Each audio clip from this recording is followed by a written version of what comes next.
सरकार तो बोल रही है कि ब्राह्मण का भी इनकाउंटर हुआ है। कुशवाहा समाज खुद सम्राट चौधरी कुशवाहा से आते हैं, उसमें पहला इनकाउंटर कुशवाहा का किया गया। ये भी तो कहा जाता है कि बालू माफिया यादव भी हैं, ट्रेन माफिया यादव भी हैं, भू माफिया, ऐसा कुछ कहा जाता है। सम्राट चौधरी की पुलिस वहाँ पे चूड़ी पहन ली है। क्या लगता है बिहार में जिस तरह से लगातार इनकाउंटर किया जा रहा है, कुछ लोगों, यादव समाज का कहना है कि सिर्फ जाति देखकर टारगेट किया जा रहा है। देखिए, इसमें तो थोड़ा बहुत सच्चाई होगी तभी कोई बात बाहर आ रहा है, क्योंकि सम्राट चौधरी जी का जो एनकाउंटर है अभी तक लगातार मैं देख रहा हूँ, जहाँ भी एनकाउंटर हो रहा है उनका जाति टाइटल देखिएगा तो या तो वो पिछड़े वर्ग में यादव समाज से आ रहे हैं, अनुसूचित जाति वर्ग में पासवान समाज के लोग आ रहे हैं, उनका ही एनकाउंटर हुआ है। हम पूछना चाहते हैं, मुजफ्फरपुर में महंत मनियारी में एक 9 वर्षीय पासवान समाज की बच्ची के साथ जो दुष्कर्म हुआ है, उसका जो दुष्कर्म करने वाला है शिवम मिश्रा, वो खुलेआम घूम रहा है और उसका 3-4 दिन बीत गया घटना का और गिरफ्तारी नहीं हुआ। तो सम्राट चौधरी की पुलिस वहाँ पे चूड़ी पहन ली है। कहाँ है जीरो इंटॉलरेंस?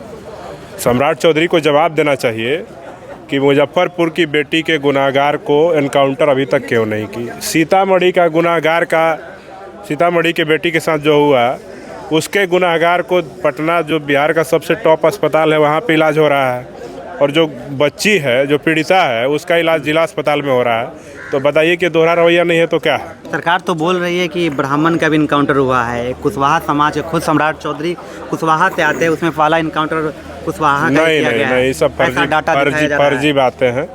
जो लोग भी इस तरह की बातें कर रहे हैं, ये सब फर्जी बातें। हमारे पास जब भी हम पेपर पढ़ते हैं, मैक्सिमम खबरें यही है कि यादवों का एनकाउंटर हो रहा है, दलितों में कहीं ना कहीं ये भी तो कहा जाता है कि बालू माफिया यादव भी हैं, ट्रेन माफिया यादव भी हैं, भू माफिया, ऐसा कुछ कहा जाता है। तो सिर्फ एक ही जाति के लोग भू माफिया और सब थोड़ी हैं। माने बिहार का ब्राह्मण, राजपूत, भूमिहार सब राजा हरिश्चंद्र है, सत्यवादी है, वो लोग कोई अपराध नहीं करता है।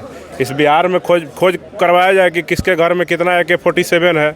सबसे ज़्यादा भूमिहारों के घर में AK-47 मिलेगा, ब्राह्मणों के घर में मिलेगा, राजपूतों के घर में मिलेगा। तो अपराधी यादव कैसे हो गया? यादवों कहीं क्यों टारगेट किया जाए, क्या कारण? ये टारगेट भाजपा और RSS के इशारे पे क्यों बिहार में यादव का दुश्मन सारी जाति के लोगों को बनाने के लिए ये RSS और भाजपा का इशारा है कि यादवों को पूरे बिहार के अन्य जातियों का दुश्मन बना दो, ताकि यादवों से सब नफरत करने लगे और अगला चुनाव में तेजस्वी यादव की जो पार्टी है सत्ता की हिस्सेदारी और दावेदारी में बहुत दूर दूर पीछे रह जाए। इसलिए ये हरा गमछा वाला कमेंट, ये एनकाउंटर वाला मामला, ये सारा मामला यादवों को सत्ता से दूर रखने का साजिश है।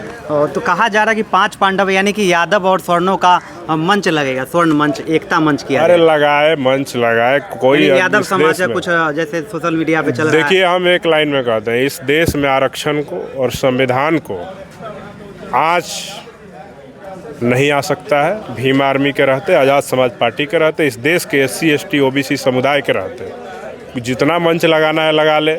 यादव और हम आपको कहते हैं ना कि बाघ और बकरी एक तालाब में पानी नहीं पी सकते हैं, और बाघ कौन है और बकरी कौन है आपको पता है। हम पूछना चाहते हैं कि यादव समाज के लोग अगर SC ST एक्ट के खिलाफ भूमिहारों के साथ, सवर्णों के साथ खड़ा हो रहे हैं, तो हम पूछना चाहते हैं कि अनंत सिंह भूमिहार पुट्टू से यादव का गोली मार करके हत्या कर दिया, तुम पुट्टू यादव के परिवार के लोगों को क्या मुँह दिखाओगे? दुलारचंद यादव को अनंत सिंह के लोगों ने खुलेआम चुनाव के दौरान गोली मार करके हत्या कर दिया।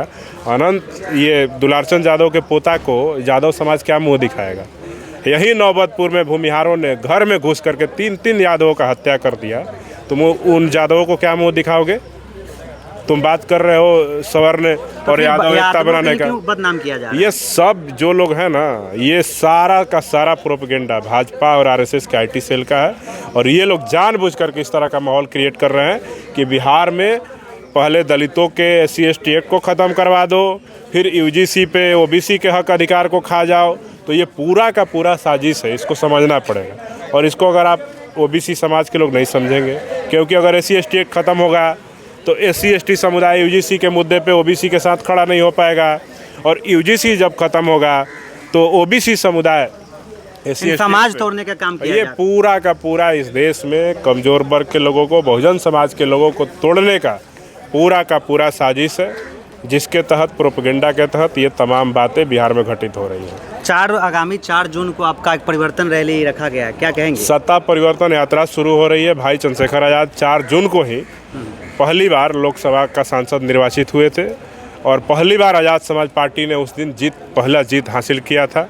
इसलिए उस दिन से ही सत्ता परिवर्तन यात्रा उत्तर प्रदेश के बिजनौर से शुरू हो रहा है और व्यवस्था परिवर्तन दिवस भी उस दिन मनाया जाएगा और उस दिन संकल्प लिया जाएगा कि उत्तर प्रदेश सहित इस देश की सत्ता को कैसे बदल दिया जाए और बहुजन समाज के हाथों में दे दिया जाए, उसको लेकर के यात्रा शुरू हो रही है। उसमें हजारों नहीं लाखों की संख्या में बहुजन समाज के लोग एकत्रित होंगे और उस यात्रा का हिस्सा बनेंगे और 2027 के उत्तर प्रदेश के चुनाव में बहुजन समाज साथ देगा, वोट देगा और भाई चंद्रशेखर आज़ाद को उत्तर प्रदेश का मुख्यमंत्री बनाएगा। इसमें कोई दो मत नहीं कि भीम आर्मी एक बहुत बड़ा संगठन है, रैली में भीड़ जुटाना ये कोई बड़ी भीम आर्मी के लिए बड़ी बात नहीं है। लेकिन क्या लगता है कि भीम आर्मी जिस तरह से संगठन में, जिस तरह से रैली में लोग आते हैं तो भीड़ को कहीं ना कहीं वोट में कन्वर्ट कर पाएंगे? देखिए ना, हमारा छोटा भाई, आपके बिहार में हमारा छोटा भाई भीम आर्मी का जिला अध्यक्ष धर्मेंद्र राजवंशी नवादा में बिना किसी साधन संसाधन के 30,000 वोट पाया। ठीक है, हमारे भाई आफ्ताब आलम और आई में 35,000 वोट पाया। हमारा भाई अमित पासवान 10,000 वोट पाया चेनारी में। हमारा भाई हिमांशु पासवान अस्थावा में 6,000 वोट पाया। ऐसे कई प्रत्याशी, हम लोग तो 24 सीटों पे चुनाव लड़ रहे थे।